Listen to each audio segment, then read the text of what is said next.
नमस्कार। राज्य शिक्षा शोध एवं प्रशिक्षण परिषद बिहार पटना में आप सभी का स्वागत है। बच्चों, आज हम लोग जो कक्षा प्रारंभ करने जा रहे हैं वो कक्षा है आंकड़ों का संग्रह। हम लोग सांख्यिकी के दूसरे चैप्टर में है आंकड़ों का संग्रह। आंकड़ों का संग्रह क्या है? Collection of data. तो बच्चों, मैंने पिछली कक्षा में चर्चा की थी कि जो सांख्यिकी शब्द है, सांख्यिकी के अंतर्गत जो विधियां अपनाई जाती हैं, जो मेथड अपनाए जाते हैं, उसी का ये पहला स्टेज है। क्या है? आंकड़ों का संग्रह। आप लोगों को ये हमेशा याद रखना है। कौन सा वर्ड? कोपाई मैंने बताया था। Collection of data, organisation of data, presentation of data, analysis of data and interpretation of data. तो ये सारी विधियां कंप्लीट होती हैं, इसी के द्वारा हम सांख्यिकी का कार्य करते हैं। तो हमारा जो चैप्टर चल रहा है वो कलेक्शन ऑफ डाटा। तो डाटा क्या होते हैं, वो क्यों कर रहे हैं? तो किसी भी डाटा को हम जब आंकड़े को संग्रहित कर रहे हैं तो उसके पीछे क्या होता है? हमारा एक उद्देश्य छुपा होता है। हमें किसी अनुसंधान की शोध कर रहे हैं या किसी कंपनी के बारे में पता कर रहे हैं, तो उसके लिए क्या करते हैं? एक प्लानिंग, मतलब हमारा एक उद्देश्य है कि उसे प्राप्त करना है, इसलिए सांख्यिकी का प्रयोग करते हैं। तो इन्हीं में हम क्या करते हैं? आंकड़ों का संग्रह करते हैं, जिसमें हम लोगों ने पिछली कक्षा में चर्चा की थी कि ये कितने प्रकार के हुए। तो ये हो रहे थे, एक प्राथमिक डाटा है, प्राथमिक आंकड़ा, और दूसरा था द्वितीयक आंकड़ा। तो हमारी जो चर्चा चल रही है वो चल रही है प्राथमिक आंकड़ा। प्राथमिक आंकड़ों को हम किन किन विधियों से, किन किन मेथड से प्राप्त करते हैं? तो बच्चों, पिछली कक्षा में मैंने आप लोगों के साथ जो चर्चा की थी कि प्राथमिक आंकड़ों की 4 विधियां हैं, जिसमें हम लोगों ने 2 की चर्चा कर रखी है। आज हम लोग तीसरी विधि की ओर जाएंगे। तो जो पहली विधि थी वो क्या थी? प्रत्यक्ष व्यक्तिगत विधि थी, अनुसंधान थी। दूसरी थी अप्रत्यक्ष थी, परंतु वो क्या थी? मौखिक थी। तो आज जो हमारी तीसरी विधि है वो क्या है? तो चलिए देखते हैं पहले वो है क्या। तो उस विधि का जो नाम है वो है स्थानीय स्रोतों या संवाददाता के माध्यम से जानकारी।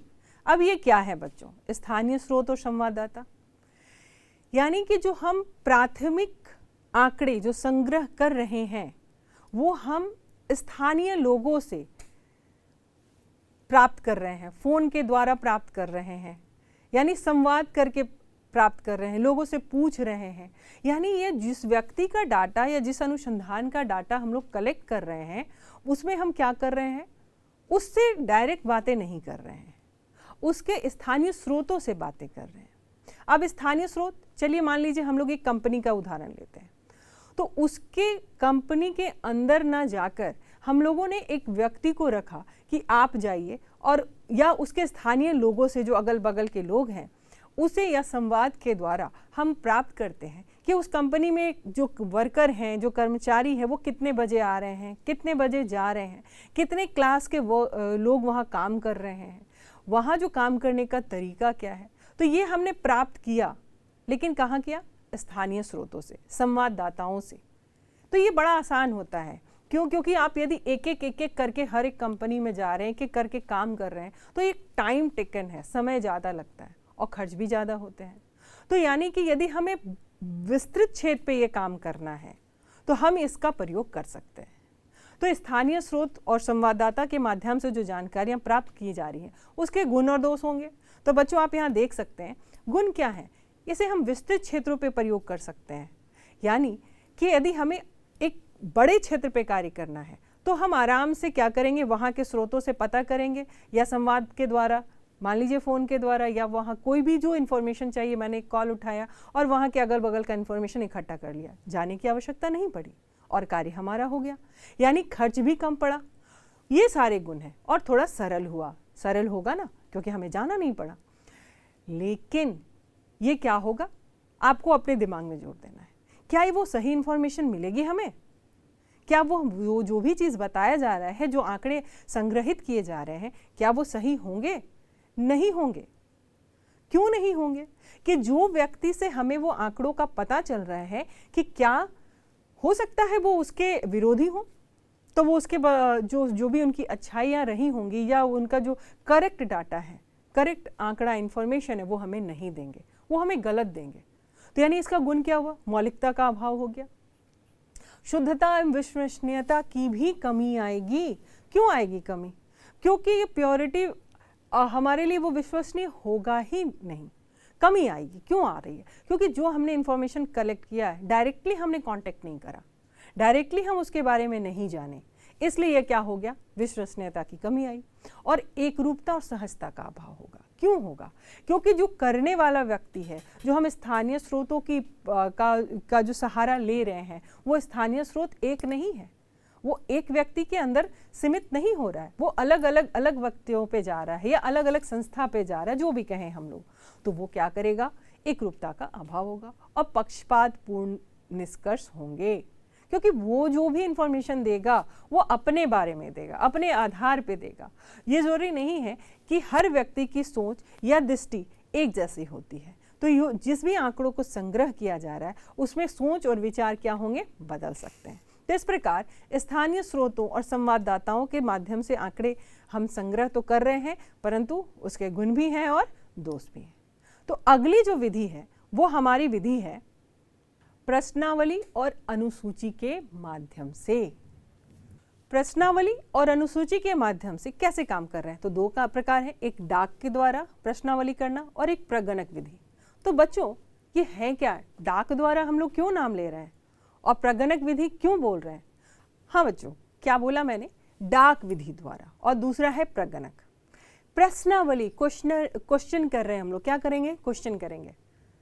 आप लोग देखे होंगे कि आप लोग भी जब कोई किसी फॉर्म को भर रहे हैं तो आपसे पूरा पूछा जाता है, एक डाटा पूछा जाता है, आपका एज क्या है, आप इंडियन हैं, या फिर आपका लैंग्वेज क्या है, आपकी एजुकेशन क्या है, ये सारी चीज़ हम आपसे इंफॉर्मेशन ले रहे हैं, यानी प्रश्न कर रहे हैं। तो इस प्रश्नावली में भी दो प्रकार की बातें होती हैं कि जो अनुसंधान किसी प्रकार का शोध कर रहा है या उसके बारे में कुछ क्या कह रही हूँ कि शोध के कार्य किए जा रहे हैं, तो उसके लिए क्या करेंगे? वो इन्फॉर्मेशन इकट्ठा करेंगे। तो ये जो इन्फॉर्मेशन इकट्ठा होगी वो प्रश्न के आधार पर होगी, और ये जो प्रश्न पूछे जाते हैं दो तरीके से पूछे जाते हैं। एक है डाक के द्वारा। डाक मतलब अपने जो भी क्वेश्चनरी थी उसने क्या किया? एक फॉर्मेट लिया और उसे बाय पोस्ट भेज दिया। तो बाय पोस्ट कहाँ भेजा जाएगा? बाय पोस्ट उसी जगह भेजा जा सकता है जो उस इंफॉर्मेशन को भरकर आपके पास लौट आए, यानी वो पढ़ा लिखा होगा। जिससे हम स्रोत प्राप्त कर रहे हैं वो क्या होगा? पढ़ा लिखा होगा, तभी तो आपके डाक के द्वारा भेजे गए जो भी पूछे गए इंफॉर्मेशन है उसको पढ़ सके, भर सके और आपको भेज सके। तो यानी डाक के द्वारा जो कार्य किया जा रहा है ये सुनने में बड़ा अच्छा लग रहा है, परंतु इसके भी क्या होंगे? बिल्कुल हर एक चीज अपने साथ गुण और दोष को ले सकता है। तो प्रश्न ये होता है कि इसकी उपयोगिता क्यों, हमें क्यों इसकी आवश्यकता है? तो हमें इसकी आवश्यकता इसलिए पड़ती है कि सभी जगह जाना पॉसिबल नहीं है, तो वहां पे हम लोग क्या करते हैं? डाक के द्वारा इंफॉर्मेशन कलेक्ट करते हैं, यानी विस्तृत क्षेत्र पे हम लोग इस पे आसानी से काम कर सकते हैं, कम खर्च के साथ कर सकते हैं।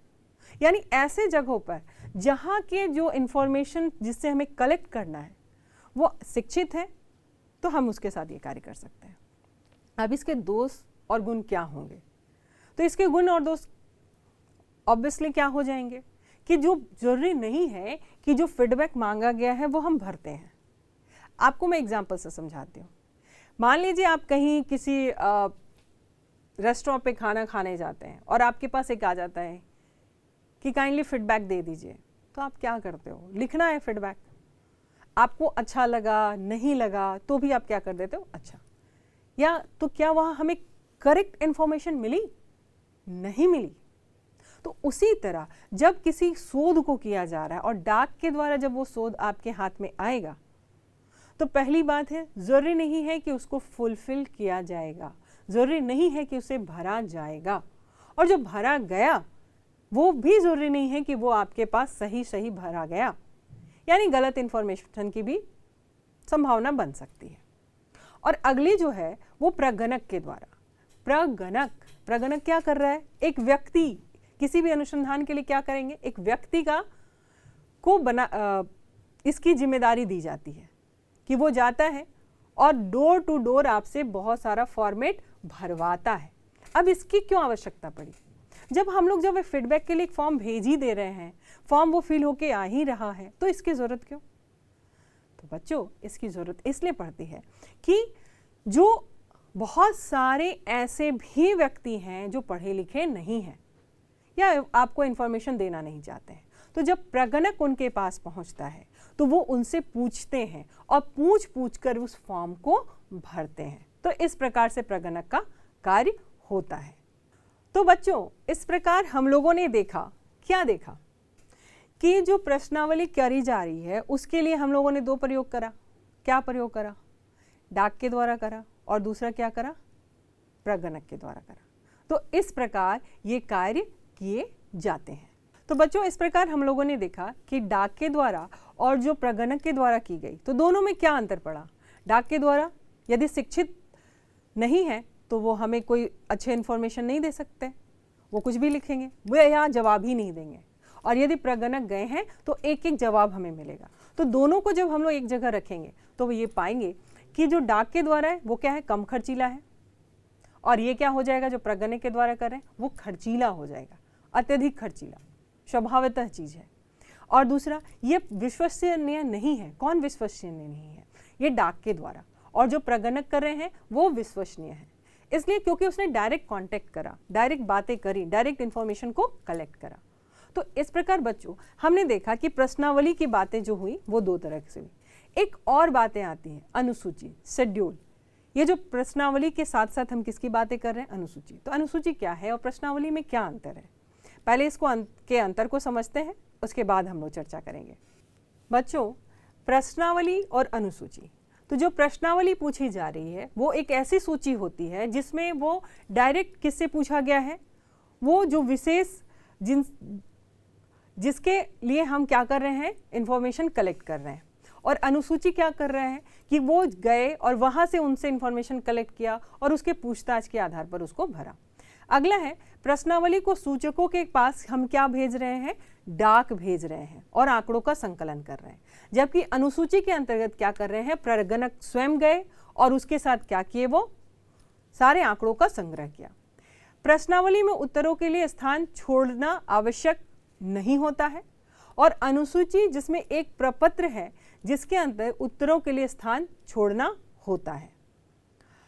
प्रश्नावली में टिप्पणियां देना आवश्यक है ताकि सूचकों के प्रश्नों या उसके संबंधी अवधारणाओं को समझने में सहायता मिले, और अनुसूची में इस प्रकार की टिप्पणियां देना आवश्यक नहीं है क्योंकि प्रगणक की ओर से सूचकों को पर्याप्त सहायता मिल जाती है। इस प्रकार बच्चों हम लोगों ने देखा कि प्रश्नावली और अनुसूची, यानी कि जो हम डाक के द्वारा इनडायरेक्टली जो बातें क्वेश्चन पूछ रहे हैं वो क्या है? प्रश्नावली। और जो प्रगणक जाके काम कर रहे हैं, उस अनुसंधान के बारे में पता कर रहे हैं या जो भी इंफॉर्मेशन ले रहे हैं, वो कहाँ आ गई? अनुसूची में। तो ये इस प्रकार से कार्य करती है। चलिए बच्चों, अभी मैंने आपसे चर्चा करी कि आपको डाक के द्वारा या प्रगणक जाकर आपसे क्या कर रहे हैं? प्रश्नावली कर रहे हैं। तो प्रश्नावली जो करते हैं, आज हम लोग उसका एक उदाहरण देखते हैं। तो बच्चों आप हमेशा एक फॉर्मेट कहीं ना कहीं आपको फीडबैक के लिए या किसी और कार्य के लिए भी भरना पड़ता है, यानी आपसे प्रश्न पूछा जा रहा है। तो मैंने एक थोड़ी सी आपके लिए कोशिश करी है कि कैसे आपके प्रश्न होते हैं। सामान्य प्रश्न किया गया कि आपका नाम क्या है।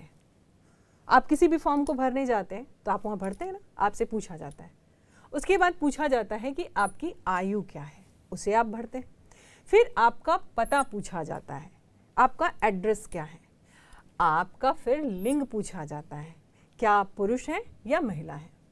फिर आपसे वैवाहिक स्थिति पूछी जाती है, आप विवाहित हैं या अविवाहित। तो इसका अर्थ ये है कि आपकी जो भी इंफॉर्मेशन है उसे क्या किया जा रहा है? कलेक्ट किया जा रहा है, इसके आधार पर किया जा रहा है। तो जो प्रश्नावली की बात हुई कि हम लोग आखिर प्रश्नावली का प्रयोग क्यों कर रहे हैं, तो प्रश्नावली का प्रयोग किसी विशेष उद्देश्य से करते हैं। इसके उद्देश्य के अंदर क्या होता है कि हमें इंफॉर्मेशन कलेक्ट करने हैं, वो शुद्ध हो, और उसके लिए हम अनुसंधान या सोर्स जो रिसोर्स कर रहे हैं उसका जो भी पूरे कार्य के उद्देश्य के साथ बढ़े हैं उसे हम पूरा कर सकें।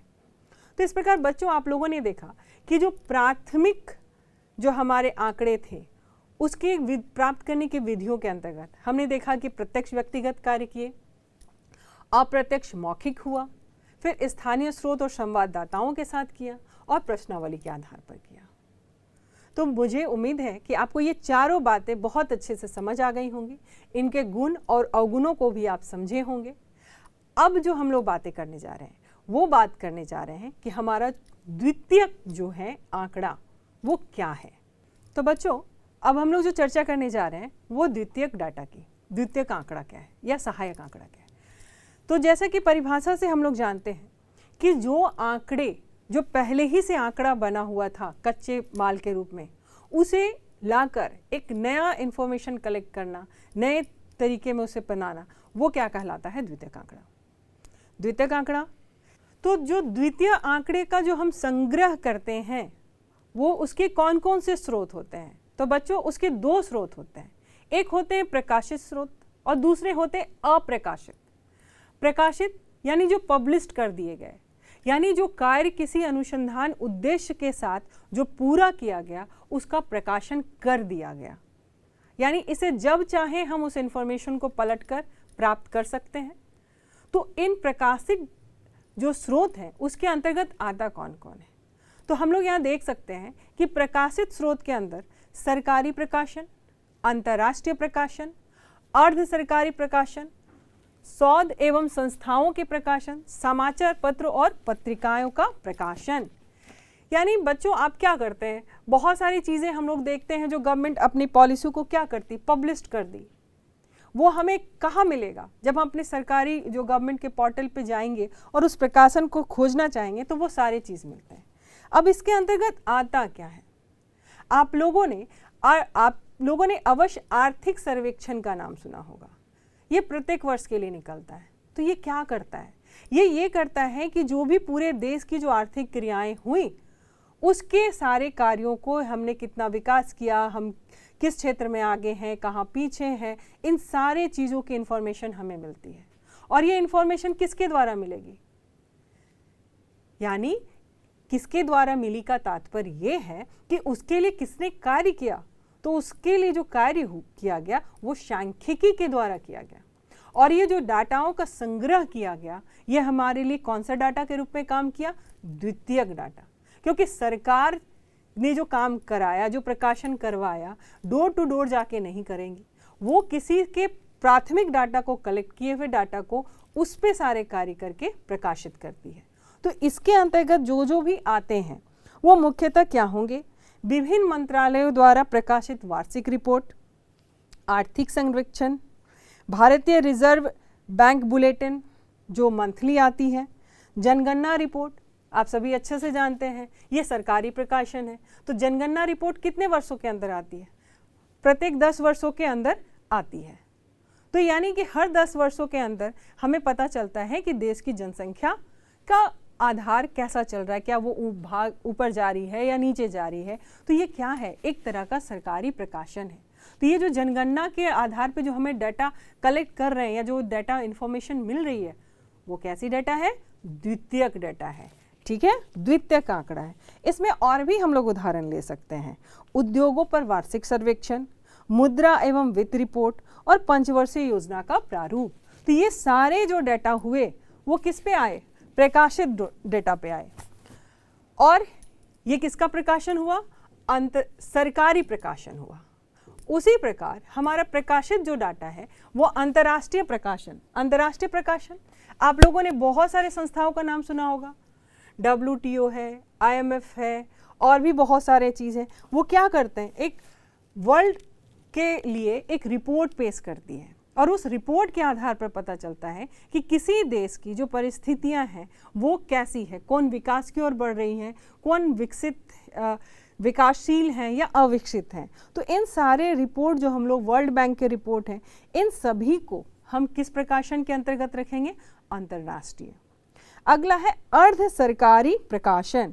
यानी बहुत सारे चीज़ आप लोगों ने नाम सुन रखा होगा, नगर निगम, नगर पालिका, जिला परिषद, पंचायत, यहाँ पे विभिन्न समस्याएं, जन्म मरण और स्वास्थ्य जैसी समस्याएं आती हैं और इनका प्रकाशन किया जाता है। इसके अंतर्गत आंकड़ों को संग्रह किया जाता है और प्रकाशन किया जाता है, यानी ये भी किसके अंतर्गत आया? अर्ध सरकारी प्रकाशन। अगला है शोध संस्थानों में प्रकाशन। तो शोध संस्थानों में प्रकाशन कैसा होगा? आप लोगों ने बहुत सारे शोध संस्थान के नाम अवश्य सुने होंगे, जैसे कि हम लोग नाम ले सकते हैं भारतीय सांख्यिकी संस्थान। अगला क्या है कि national council of applied economic research, national sample survey organisation, university research bureau, central statistical organisation, केंद्रीय सांख्यिकी संगठन। ये सभी क्या कर रहे हैं? ये सारे संगठन जो मिलकर शोध कर रहे हैं।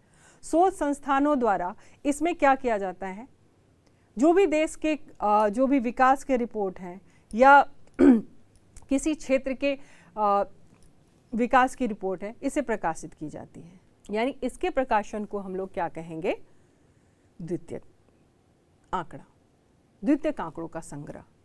क्यों? ये शोध करने के लिए क्या संस्था खुद गई? बिल्कुल नहीं गई। उन्होंने अपने लिए एक एक किसी भी व्यक्ति को अपॉइंट किया और उसने उस कार्य को लाकर, उस इंफॉर्मेशन को लाकर इकट्ठा करवाया, जिससे हम लोग कह सकते हैं कि ये जो आंकड़े, जो रिपोर्ट बाहर हो आए, पब्लिश होकर आए, वो कैसे होकर आए? ये प्रकाशित स्रोत हुए। अगला है हमारे पास समाचार पत्र और पत्रिकाएं। तो बच्चों हम लोग हर दिन प्रतिदिन क्या पढ़ते हैं? समाचार पत्र पढ़ते हैं और पत्रिकाएं पढ़ते हैं, और इसके द्वारा क्या प्राप्त होता है? हमें इंफॉर्मेशन मिलता है। तो क्या जो वो न्यूज़ राइटर हैं वो क्या करते हैं? क्या घर घर जाकर रिपोर्ट लेते हैं? नहीं लेते हैं। वो जो न्यूज़ में प्रकाशित हुई वो कहाँ से आई? वो रिपोर्टरों ने लेके आया और उसको वहाँ पर लाकर प्रकाशित किया गया। या बहुत सी, मान लीजिए क्या हम बैठे बैठे अमेरिका, चीन, जापान सारे देशों के बारे में न्यूज़ जान लेते हैं, तो उसके लिए क्या हम वहाँ गए? नहीं, वहाँ से आंकड़े आए और उन आंकड़ों पर प्रकाशित किया गया। तो इस प्रकार हमने क्या पाया कि ये जो द्वितीयक डाटा है वो हमें मिलता है किससे? प्रकाशन के द्वारा। तो प्रकाशन के द्वारा जो मिला उसके अंतर्गत बहुत सारी चीज़ें आ गई। सरकारी प्रकाशन आई, अर्ध सरकारी प्रकाशन आई, शोध संस्थाओं के द्वारा प्रकाशन आई, बहुत सारे पत्र पत्रिकाओं के द्वारा मिल रहे हैं हम लोग। तो यानी ये क्या किया गया? प्रकाशित कर दिया गया। जो भी शोध आए थे उसे क्या किया गया? एक तरह से पेपर पे लिख दिया गया। यानी ये एक फुल प्रूफ हो गया, ये कार्य हुए थे। लेकिन बहुत सारे ऐसे शोध होते हैं जिसका प्रकाशन नहीं हो पाता है, तो वैसे स्रोतों को हम लोग कहते हैं अप्रकाशित। तो अप्रकाशित स्रोत हमें ऑन पेपर नहीं मिलते हैं, लेकिन वो कलेक्शन रहता है। मान लीजिए उसकी आवश्यकता पड़ी तो हम उसका क्या करते हैं? खोज करते हैं, और उसके आधार पर फिर से क्या बनाया जा सकता है? द्वितीयक डाटा को फाइनलाइज करके हम उसे प्रकाशित कर सकते हैं। तो इस प्रकार बच्चों हम लोगों ने देखा कि जो प्राथमिक डाटा था वो क्या था? कच्चे माल के रूप में, और उसे किस पे बदला गया? पूरे पके माल के रूप में। वो कौन बदलता है? वो द्वितीयक आंकड़ा बनता है। जैसे कि जनगणना का हम लोगों ने देखा कि गणक गए, प्रगणक जाते हैं और एक एक करके लेके आते हैं और उसको फाइनल रिपोर्ट पब्लिश कराई जाती है। तो जो शुरुआत हुई वो प्राथमिक थी, और जो फाइनल रिपोर्ट बनी वो क्या थी? द्वितीयक आंकड़ा बनी। तो इस प्रकार बच्चों हम लोगों ने देखा कि ये जो डाटा या आंकड़े जो संग्रह कर रहे हैं उसके संपूर्ण विधियों को देखा। तो इसमें हम लोगों ने प्राथमिक और द्वितीयक की चर्चा करी। अब इसमें जो आगे चर्चा होनी है वो हमारी चर्चा होनी है सेंसस और सैंपल। तो इसकी चर्चा के साथ हम लोग अपनी अगली कक्षा में मिलेंगे। तब तक आप लोग इस जो हमारी कक्षाएं हुई हैं उसे फिर ध्यान से पढ़िए। धन्यवाद।